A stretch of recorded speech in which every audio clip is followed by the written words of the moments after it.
Silver jubilee ആഘോഷിക്കുന്ന വയലത്തൂർ ആസ്ഥാനമായി പ്രവർത്തിക്കുന്ന തലക്കോട്ടൂർ തറവാടിന്റെ വിശാല സംഗമം നടത്തി. ഞായറാഴ്ച വയലത്തൂർ സെന്റ് സിറേക്ക് ദേവാലയത്തിൽ നടത്തിയ ചടങ്ങിൽ തറവാട്ടിലെ മുതിർന്ന അംഗങ്ങളായ Jacob Thalakottur, TP Abraham, Katrina Antony എന്നിവർ ചേർന്ന് ഭദ്രദീപം കൊളുത്തി. വയലത്തൂർ സെന്റ് സിറേക്ക് ദേവാലയത്തിൽ 3 മണിക്ക് വിശുദ്ധ കുർബാനയോടെയാണ് ചടങ്ങുകൾക്ക് തുടക്കമായത്. തുടർന്ന് പള്ളിയുടെ മതബോധന ഹാളിൽ നടന്ന പൊതുസമ്മേളനം മുംബൈ കല്യാൺ രൂപതയിൽ സേവനമനുഷ്ഠിച്ചു വരുന്ന ഫാദർ ദേവമിത്ര നിലങ്കാവിൽ ഉദ്ഘാടനം ചെയ്തു. പ്രസിഡന്റ് ലൂക്കോസ് തലക്കോട്ടൂർ അധ്യക്ഷത വഹിച്ചു. സുവനീർ പ്രകാശനം വയലത്തൂർ പള്ളി വികാരി ഫാദർ വർഗീസ് പാലത്തിങ്കൽ, പഞ്ചായത്ത് വൈസ് പ്രസിഡന്റും കുടുംബാംഗവുമായ ജിൽസി ബാബുവിനെ കൈമാറിക്കൊണ്ട് നിർവഹിച്ചു. വിവിധ മേഖലകളിൽ കഴിവു തെളിയിച്ച പ്രതിഭകളെയും കുടുംബത്തിലെ മുതിർന്നവരെയും വിവിധ മേഖലകളിൽ പ്രവർത്തിക്കുന്നവരെയും ആദരിച്ചു.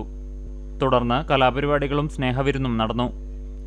നൂറ്റാണ്ടുകളുടെ പാരമ്പര്യമുള്ള ക്രൈസ്തവ തറവാടായ തലക്കോട്ടൂർ 2000-ലാണ് കുടുംബത്തിന്റെ ഐക്യവും പാരസ്പര്യത്തിലൂന്നിയ ശക്തിയും ഊട്ടിയുറപ്പിക്കുക എന്ന ലക്ഷ്യത്തോടെ തലക്കോട്ടൂർ തറവാട്ട് സംഗമം രൂപീകരിക്കുന്നത്. ഇന്ന് കേരളത്തിന്റെ വിവിധ ഭാഗങ്ങളിൽ കുടുംബങ്ങളുള്ള വലിയ കൂട്ടായ്മയായി മാറിക്കഴിഞ്ഞുവെന്ന് ഭാരവാഹികൾ പറഞ്ഞു. മാർത്തോമ പാരമ്പര്യം പേറുന്ന പാലയൂർ പ്രദേശത്ത് രൂപപ്പെട്ട ഈ കുടുംബം സമൂഹത്തിന്റെ വിവിധ മേഖലകളിൽ ചരിത്രപരമായ പ്രാതിനിധ്യം നേടിയിട്ടുണ്ടെന്നും സാമൂഹ്യ നന്മയ്ക്കായി വിവിധ പ്രവർത്തനങ്ങൾ നടത്തുന്നതായും ഭാരവാഹികൾ കൂട്ടിച്ചേർത്തു.